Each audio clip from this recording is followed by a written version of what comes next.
بسم اللہ الرحمن الرحیم۔ شروع اللہ کے نام سے جو بڑا مہربان اور نہایت رحم کرنے والا ہے۔ دوستو، ایسے اسلامک سٹوریز میں ویلکم۔ دوستو، اگر آپ ہمارے چینل پر نئے ہیں تو چینل کو سبسکرائب لازمی کریں۔ سلطان محمود غزنوی کی حضرت خضر علیہ السلام سے ملاقات کیسے ہوئی؟ بہت ہی پیارا واقعہ، ویڈیو کو اینڈ تک لازمی دیکھیے گا۔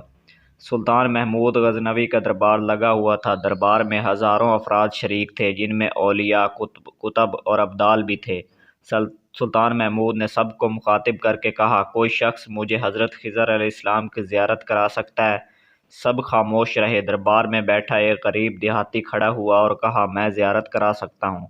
سلطان نے شرائط پوچھی تو عرض کرنے لگا، 6 ماہ دریا کے کنارے پر چلہ کاٹنا ہوگا، لیکن میں ایک غریب آدمی ہوں، میرے گھر کا خرچہ آپ کو اٹھانا ہوگا۔ سلطان نے شرط منظور کر لی۔ اس شخص کو چلے کے لیے بھیج دیا گیا اور گھر کا خرچہ بادشاہ کے ذمہ ہو گیا۔ 6 ماہ گزرنے کے بعد سلطان نے اس شخص کو دربار میں حاضر کیا اور پوچھا تو دیہاتی کہنے لگا، حضور کچھ وظائف الٹے ہو گئے ہیں، لہذا 6 ماہ مزید لگیں گے۔ مزید 6 ماہ گزرنے کے بعد سلطان محمود کے دربار میں اس شخص کو دوبارہ پیش کیا گیا تو بادشاہ نے پوچھا، میرا کام کا کیا ہوا؟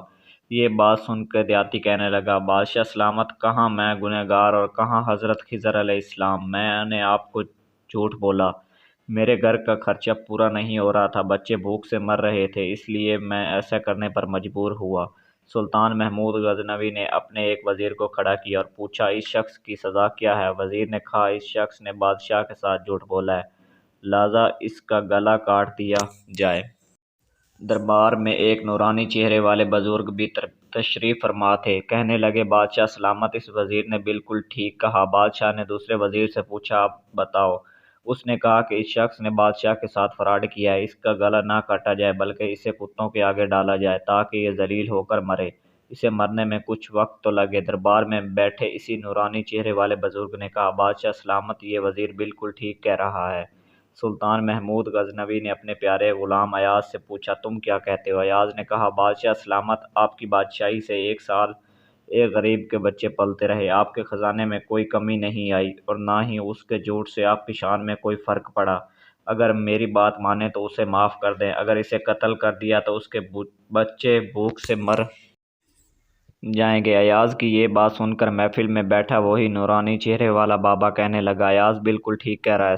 سلطان محمود غزنوی نے اس بابا جی کو بلا کر پوچھا، آپ نے ہر وزیر کے فیصلے کو درست کہا، اس کی وجہ مجھے سمجھائی جائے۔ بابا جی کہنے لگا، بادشاہ سلامت، پہلے نمبر پر جس وزیر نے کہا کہ اس کا گلا کاٹا جائے وہ قوم کا قصائی ہے اور وہ قصائی کا کام ہے گلے کاٹنا۔ اس نے اپنا خاندانی رنگ دکھایا، غلطی اس کی نہیں آپ کی ہے، آپ نے ایک قصائی کو وزیر بنا لیا۔ دوسرا جس نے کہا اسے کتوں کے آگے ڈالا جائے، اس کا وزیر کا والد بادشاہ کے کتے نہلایا کرتا تھا، کتوں سے شکار کھیلتا تھا تو اس کا کام کتوں کا شکار ہے، تو اس نے اپنے خاندان کا تعارف کروایا۔ آپ کی غلطی ہے کہ ایسے شخص کو وزارت دی، جہاں ایسے لوگ وزیر ہوں وہاں لوگ نے بھوک سے ہی مرنا ہے۔ اور تیسرا، ایاز نے جو فیصلہ کیا یہ تو زیادہ ہے، سید کی شان یہ ہے کہ وہ اپنا سارا خاندان کربلا میں ذبح کر دیتا ہے مگر بدلہ لینے کا کبھی نہیں سوچتا۔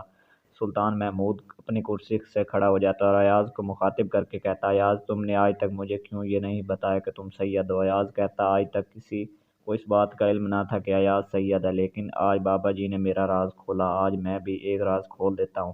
اے بادشاہ سلامت، یہ بابا کوئی عام ہستی نہیں، یہی حضرت خضر علیہ السلام ہے۔ ماشاءاللہ۔